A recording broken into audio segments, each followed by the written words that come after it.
আমাদের জীবনটা অনেক ছোট, কিন্তু এই ছোট জীবনটার ভিতরে অনেক গল্প আছে, যেটা হাসি কান্না অনেক দুঃখ বেদনা নিয়ে এই জীবনটা। যখন ছোট ছিলাম তখন ভাবতাম যে কবে বড় হব, একটা সংসার হবে।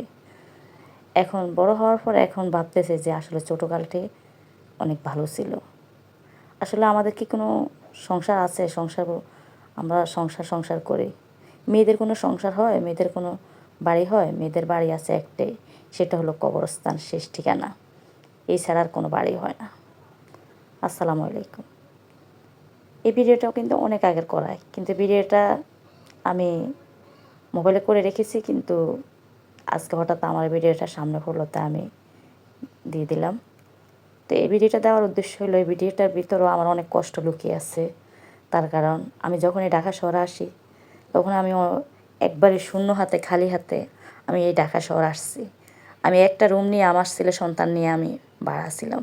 কিছুই ছিল না আমার, কিছুই ছিল না। হ্যাঁ, আমার বাড়ি ছিল, কিন্তু আমার বাড়িতে আমি কখনো থাকতে পারি নাই। আমাকে থাকতে দেওয়া হয়নি আমার বাড়িতে। তো আলহামদুলিল্লাহ, হয়তো আমার ভিতরে অনেক কষ্ট, অনেক কিছু আছে যেটা আমি কখনো বলতে চাই না। কখনো আমি আমার আপনজন, আমার ফ্যামিলির লোকজনের কাছে আমি বলি নাই। তো যাক, আলহামদুলিল্লাহ, হয়তো আমার ভিতরে চাপা রেখেছি আমি, কষ্ট করছি, কষ্টের ফল আমি পেয়েছি।